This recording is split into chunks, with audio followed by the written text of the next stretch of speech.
চট্টগ্রামের উত্তর সাতকানিয়া সাংগঠনিক উপজেলায় বাংলাদেশ জাতীয়তাবাদী দল বিএনপি ও অঙ্গ সংগঠনের উদ্যোগে বিএনপির চেয়ারপারসন দেশনেত্রী বেগম খালেদা জিয়ার ৮০তম জন্মদিন উপলক্ষে আলোচনা সভা ও দোয়া মাহফিল অনুষ্ঠিত হয়েছে। ১৫ আগস্ট শুক্রবার বিকেলে কালিয়াস ইউনিয়নের মিয়া খলিলুর রহমান জামে মসজিদ প্রাঙ্গণে এই আয়োজন করা হয়। এ সময় আলোচনা সভায় সভাপতিত্ব করেন সাতকানিয়া উপজেলা বিএনপির সাবেক প্রচার ও প্রকাশনা সম্পাদক নাসির উদ্দিন। এ সময় প্রধান অতিথি ছিলেন আরাফাত রহমান কোকো স্মৃতি সংসদ কেন্দ্রীয় কমিটির সাধারণ সম্পাদক ও চট্টগ্রাম ১৪ আসনের ধানের শীষের মনোনয়ন প্রত্যাশী বিএনপি নেতা রফিকুল ইসলাম রাহি।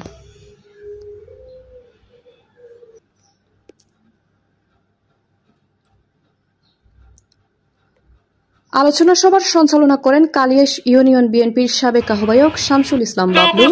প্রধান বক্তা ছিলেন চট্টগ্রাম বিশ্ববিদ্যালয় জাতীয়তাবাদী ছাত্রদলের সাবেক সহসভাপতি ও সাতকানিয়া উপজেলা বিএনপির সাবেক সাংগঠনিক সম্পাদক লাইন মোহাম্মদ সেলিমউদ্দিন। এ সময় বিশেষ অতিথি ছিলেন উত্তর সাতকানিয়া বিএনপি নেতা মোহাম্মদ মমতাজ।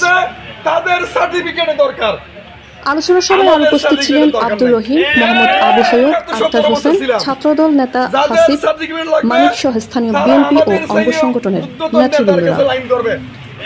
এবং রাজনৈতিক দলে আসতে কোনো বাধা নাই, রনি কান্তি দেবের প্রতিবেদনে সাঁতার কাটতে বাধা নাই। সুতরাং বিএনপি বাংলাদেশের সমুদ্রের মতো একটি দল। কাকে নিয়ে একটু কথা বলিয়েন, কাকে নিয়ে?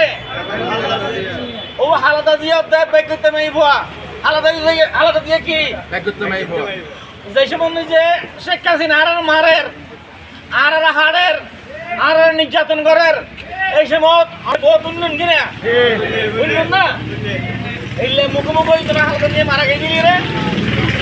এইখানে যদি হালাদা দিয়ে আর নেত্রী দুনিয়ার তো বিদ্যালয় যুদয় এই শেখ হাসিনা স্বৈরাচারী শেখ হাসিনা তৎকালীন সময় ক্ষমতা ছিল হিসাবে আর বেশি মানুষ লইরে একখান ওর শেষ বিদায় দিবার সুযোগ দিত না নৈদ্য। আল্লাহর হত মেহরবানি, আল্লাহর হত মেহরবানি।